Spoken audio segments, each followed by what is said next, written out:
मित्रों नमस्कार।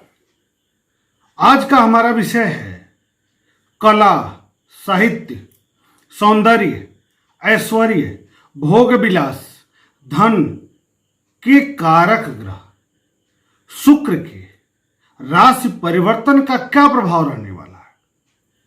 आज का हमारा विषय है कि शुक्र मिथुन राशि को छोड़ करके चंद्रमा की राशि कर्क में जा रहे हैं तो क्या प्रभाव स्थापित करेंगे। अभी वर्तमान में 31 अगस्त 2020 से पहले मिथुन राशि में रह करके अपना प्रभाव स्थापित कर रहे थे और कर रहे हैं। जब वीडियो हम बनाए थे इस शुक्र के राशि परिवर्तन के संदर्भ में, मिथुन राशि में जब गोचरीय परिवर्तन प्रारंभ हुआ था उससे पहले तो हमने कहा था कि कला, साहित्य, सौंदर्य इस क्षेत्र से अर्थात कला के क्षेत्र से या कोई बड़ी महिला या कोई बड़ी पदस्थ महिला, चाहे वो मंत्री स्तर की महिला हो या कला क्षेत्र की बड़ी महिला हो अथवा कला क्षेत्र का कोई भी ऐसा व्यक्तित्व जो अंतर्राष्ट्रीय स्तर पर भारत का प्रतिनिधित्व करता हो, उसकी क्षति संभावित है। तो शुरू में ही 2 महिला मंत्रियों की, साथ ही एक अंतर्राष्ट्रीय स्तर पर कला क्षेत्र से जुड़े व्यक्तित्व की क्षति हुई थी। पंडित जसराज जी हमारे बीच नहीं रहे। यह भारत के लिए अपूरणीय क्षति की बात है। लेकिन जो शुक्र चूंकि कला का प्रतिनिधित्व करता है, राहु से पीड़ित हो रहा था, इसलिए वरिष्ठतम लोगों के लिए यह समय ठीक नहीं होता है। लेकिन अब क्या होगा, अब की स्थिति क्या बनने जा रही है जो 31 अगस्त 2020 से बनने जा रही है। शुक्र का परिवर्तन मिथुन राशि को से कर्क राशि में होने जा रहा है। बुध की राशि से चंद्रमा की राशि में होने जा रहा है। चंद्रमा को भी स्त्री तत्व कारक ग्रह माना गया है। इस प्रकार कर्क राशि में शुक्र अपना पूर्ण शुभ फल प्रदान कर पाने में सफल होंगे। अगर नैसर्गिक रूप से देखा जाए तो चतुर्थ भाव में जाएंगे, सुख भाव में जाएंगे, जहां पर ये दिग्बल को प्राप्त करते हैं, इसलिए अपना पूर्ण प्रभाव देंगे, इसमें दो राय नहीं है। तो कब? भाद्रपद शुक्ल पक्ष त्रयोदशी तिथि 31 अगस्त 2020 दिन सोमवार को प्रातः 5:57 के बाद इनका गोचरीय संचरण प्रारंभ हो जाएगा कर्क राशि में, जहां पर ये 26 सितंबर 2020 तक रह करके चराचर जगत को, कला क्षेत्र को, सौंदर्य के क्षेत्र को, समाज को, महिला वर्ग को प्रभावित करेंगे और प्रत्येक लग्न को प्रभावित करेंगे, प्रत्येक राशि के लोगों को प्रभावित करेंगे।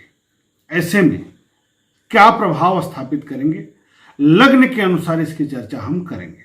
लेकिन थोड़ा समय हम भारतीय दृष्टिकोण से हो रहे परिवर्तन को भी ध्यान में रखेंगे। भारत की कुंडली वृष लग्न एवं कर्क राशि की है। वृष लग्न के कारक ग्रह हो जाते हैं, लग्न के कारक ग्रह हो जाते हैं, पराक्रम भाव में जा रहे हैं, तृतीय भाव में जा रहे हैं, तो कला क्षेत्र में एक नया कीर्तिमान स्थापित होगा। बुराई अगर कला क्षेत्र में रहेगी वो निकल करके बाहर आएगी, इसमें दो राय नहीं है। कला क्षेत्र का कोई भी व्यक्तित्व, भारत का व्यक्ति ऐसा होगा जो अंतर्राष्ट्रीय स्तर पर ख्याति प्राप्त कर सकता है, यानी उसके कला के कारण, उसके प्रतिभा के कारण भारत का वर्चस्व थोड़ा बढ़ता दिखेगा।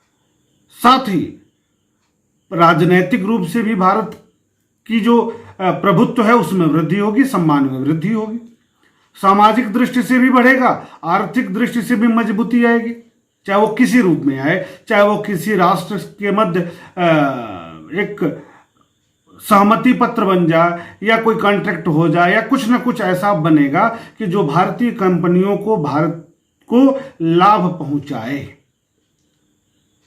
राजनीतिक जो वर्चस्व है, जो केंद्रीय सरकार है या राज्य स्तरीय सरकारें हैं, वो अपना कार्य बखूबी कर पाएंगी। महिलाओं के लिए यह समय बहुत अच्छा आने वाला है। क्यों? क्योंकि स्त्री कारक ग्रह का स्त्री राशि में जाना बढ़िया रिजल्ट देगा। उनके प्रभुत्व में वृद्धि होगी, उनकी कार्य क्षमता में वृद्धि होगी। वो जहां जहां रहेंगी वहां वहां अपना आधिपत्य स्थापित कर पाने में सफल होंगी। अब बात करते हैं कि मेष लग्न वालों के लिए क्या रहने वाला है, कैसा प्रभाव स्थापित होगा। तो मेष लग्न में ये धन भाव के और सप्तम भाव के कारक हो जाते हैं। धन बढ़ेगा और जा कहां रहे? चतुर्थ भाव में, सुख भाव में, यानी इस क्षेत्र में वृद्धि होगी। राजनीति से जो लोग जुड़े हैं उनके क्षेत्र में वृद्धि होगी, उनके वर्चस्व में वृद्धि होगी, उनके सामाजिक प्रतिष्ठा में वृद्धि होगी, उनके कार्य क्षमता में वृद्धि होगी और कार्य क्षमता के अनुसार कहीं न कहीं धनागम का भी स्रोत बनाएगा।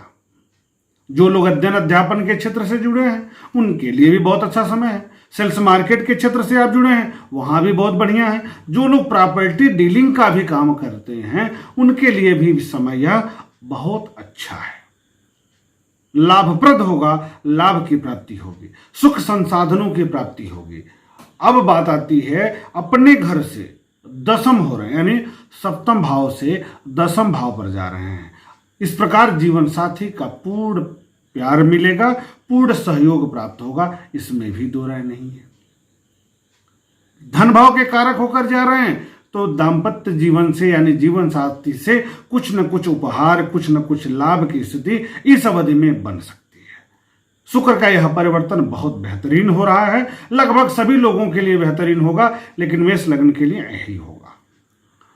उपाय आपको बहुत कुछ नहीं करना है, क्योंकि द्वितीयेश और सप्तमेश भी है तो द्वितीय मारक के रूप में भी मेष लग्न में कार्य कर जाते हैं। इसलिए महिलाओं का सम्मान करना है, जीवन साथी का सम्मान करना है और गाय की सेवा करनी है। एक रोटी अपनी थाली से निकालिए और गौ माता को खिला दीजिए, बहुत बढ़िया हो जाएगा, मजा आ जाएगा। अब हम बात कर लेते हैं वृष लग्न में। वृष लग्न के कारक ग्रह तो लग्न तृतीय भाव पर बहुत बेहतरीन स्थिति। अपनी राशि से पहले लग्न से तृतीय जा रहे हैं और छठे भाव से दसम में जा रहे हैं। सम्मान में वृद्धि, पराक्रम में वृद्धि, मित्रों का सहयोग मिलेगा, सानिध्य मिलेगा आपको। सबसे अच्छी बात क्या है, राहु की गिरफ्त से बाहर जा रहे हैं, राहु के प्रभाव से बाहर जा रहे हैं। यह भी एक बहुत बड़ी स्थिति बनती है, बहुत बढ़िया स्थिति बनने जा रही है। साथ ही शनि के साथ शनि की दृष्टि है, इनकी भी शनि पर दृष्टि है, दोनों आपस में मित्र है, तो स्थितियां खराब नहीं है, बढ़िया है। सकारात्मक परिणाम मिलेगा आपको, भाग्य का साथ मिलेगा आपको, मनोबल अच्छा लगेगा और सबसे अच्छी बात होगी कि आपके सम्मान में वृद्धि होगी, कार्य क्षमता में वृद्धि होगी, आपके प्रभुत्व में वृद्धि होगी। यह एक अच्छी बात है। जीवन साथी का भरपूर सहयोग मिलेगा, इसमें भी दो राय नहीं है। लेकिन इस बीच में स्वास्थ्यगत समस्या परेशान कर सकती है। वो भी क्या, बहुत सामान्य सी बात है, ज्यादा नहीं कुछ करने वाला है, थोड़ी सी एलर्जी बढ़ा देगी, बस एलर्जी की समस्या आपको इस बीच में परेशान कर सकती है। वह भी कब, 20 तारीख के बाद से 26 तारीख के बीच में। अब बात कर लेते हैं मिथुन लग्न अथवा मिथुन राशि वालों के लिए कैसा रहेगा। तो मिथुन लग्न में क्या हो जाते हैं, जाएंगे, गोचरी संचरण हो रहा है धन भाव पर और पंचम भाव के कारक है, विद्या के कारक है, संतान सुख के कारक है और व्यय भाव के कारक है। तो और धन भाव में बैठ रहे हैं, तो हो सकता है कि शुरू में थोड़ा सा व्यय आपका हो जाए, लेकिन वह व्यय होगा कहां, शिक्षा पर खर्च कर सकते हैं आप, संतान पर खर्च कर सकते हैं, सुख संसाधनों की व्यवस्था में खर्च कर सकते हैं, परिवार में वृद्धि का कोई कार्य कर सकते हैं। तो बढ़िया है ना, घर में कुछ नई चीज बनेगी। पंचम में है, जो लोग सेल्स मार्केट से जुड़े हैं उनकी सेल्स बढ़ेगी। जो लोग ऐसे क्षेत्र में हैं जहां वाणी का कार्य होता है, बोलकर कार्य होता है, वहां वृद्धि कराएंगे। जो लोग बौद्धिकता के क्षेत्र से जुड़े हैं, लेखन शक्ति से जुड़े हैं, साहित्य से जुड़े हैं, कला से जुड़े हैं, उनके लिए समय धनागम वाला होगा, धन वृद्धि वाला होगा, यानी वो बुद्धि बल के आधार पर धन प्राप्ति कर सकते हैं। और यात्रा पर भी खर्च होगा इसमें, इसका ध्यान रखिएगा। इस बीच में यात्रा भी हो सकती है। अब एक अच्छी बात बताऊं, पंचमेश जब भी द्वितीय भाव में जाते हैं तो घर में कुछ न कुछ सकारात्मक कार्य होता है, परिवार में वृद्धि का अवसर बनता है, आपकी वाणी तो ठीक होगी, लेकिन आपके श्रृंगार पर, सौंदर्य पर, कलात्मकता पर, भोग की चीजों पर खर्च भी हो सकता है।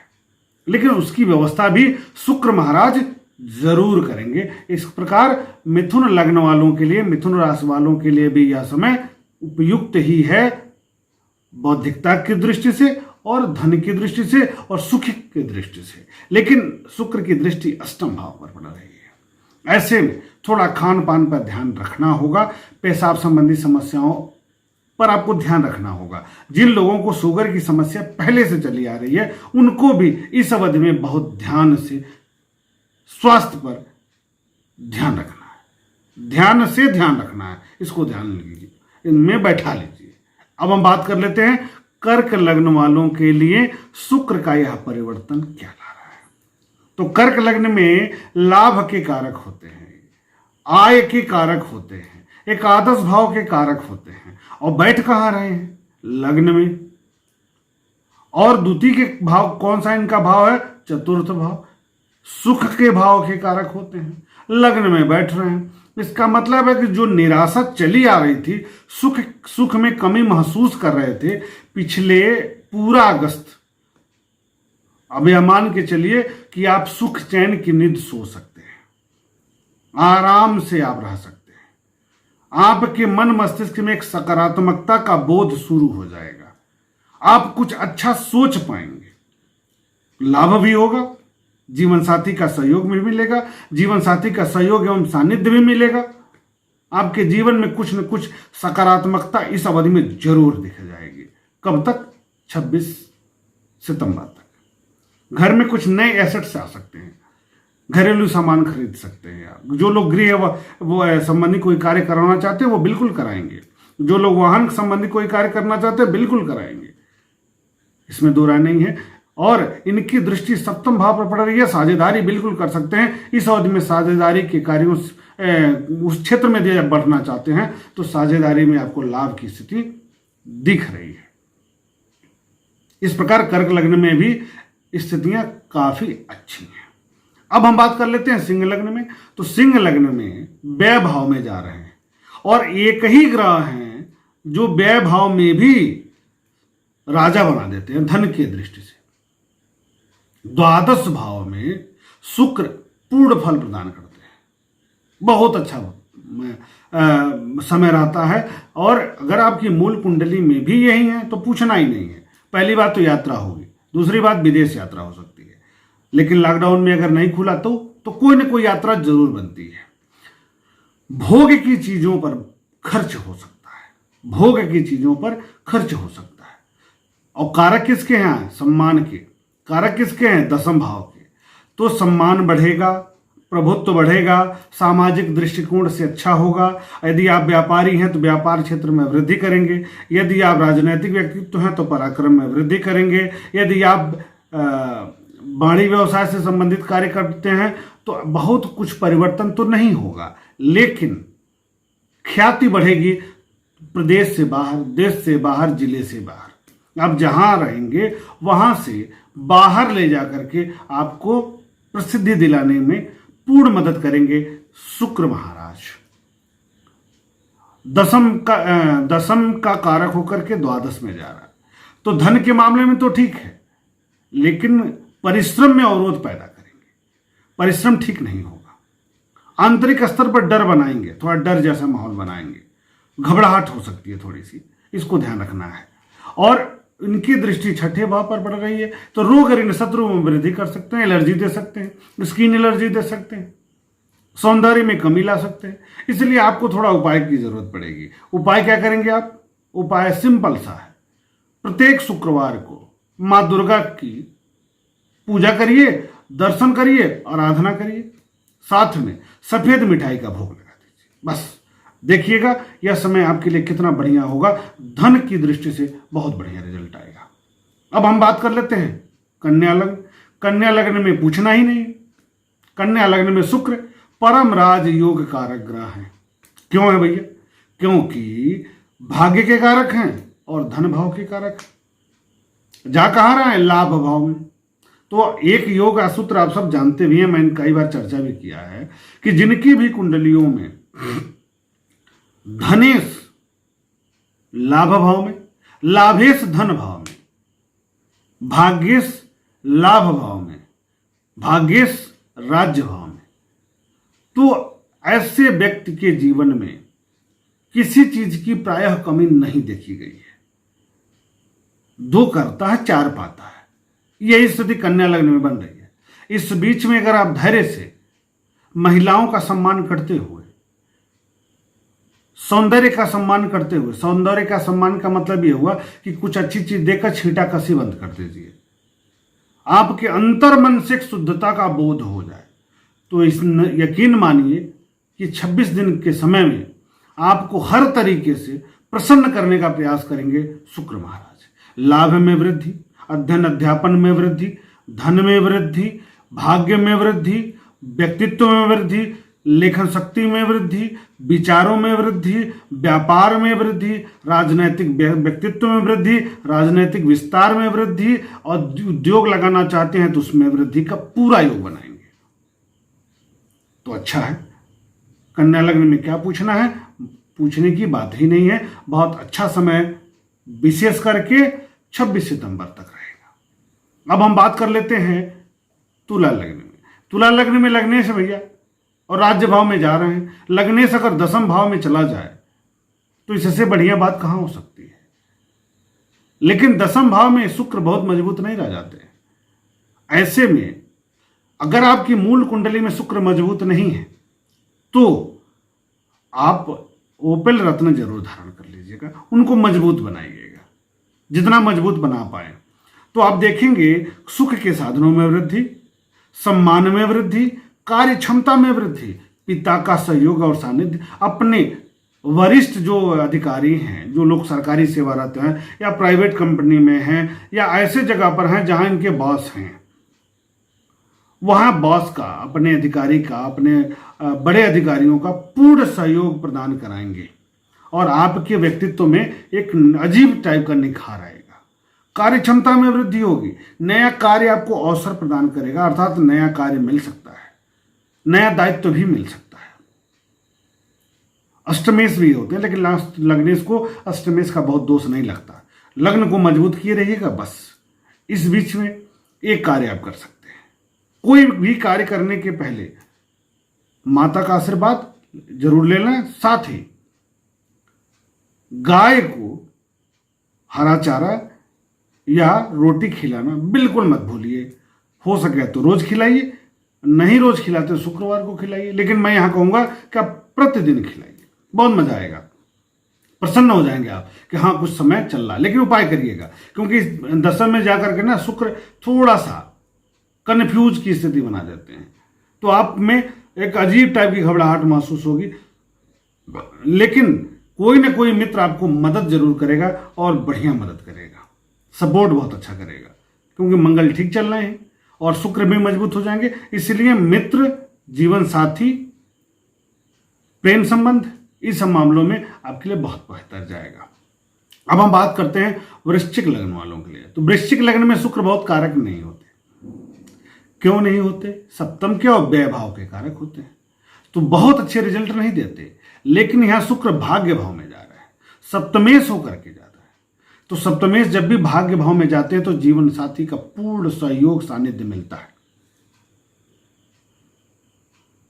व्यक्तित्व में निखार आएगा, जीवन साथी का सपोर्ट इतना अच्छा सपोर्ट मिलेगा कि आप कुछ भी कर सकते हैं समझ में। प्रेम संबंध बढ़ सकते हैं। शनि की अध्यप की दृष्टि है तो बचा के रहिएगा, ओवर मत करिएगा, नहीं तो इस अवधि में संबंध टूट भी सकते हैं, तो गड़बड़ा जाएगा।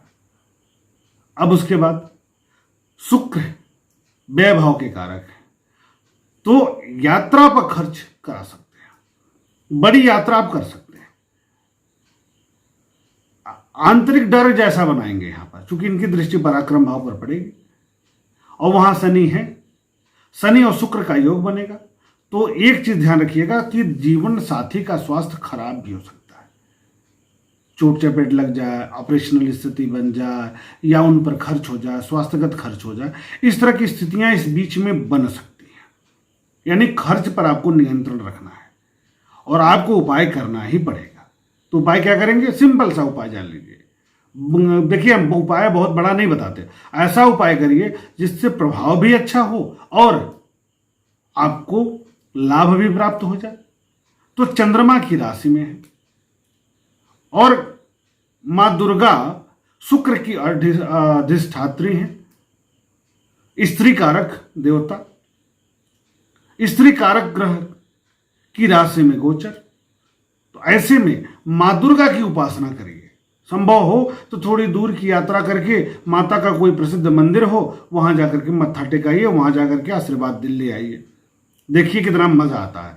जो पैसा दवा पर खर्च होनी है, अगर उसका 5% भी आपने खर्च कर दिया धार्मिक स्थल पर जाकर के, तो पूरा पैसा आपका बच जाएगा और साथ में जीवन साथी का स्वास्थ्य भी बचा रह जाएगा।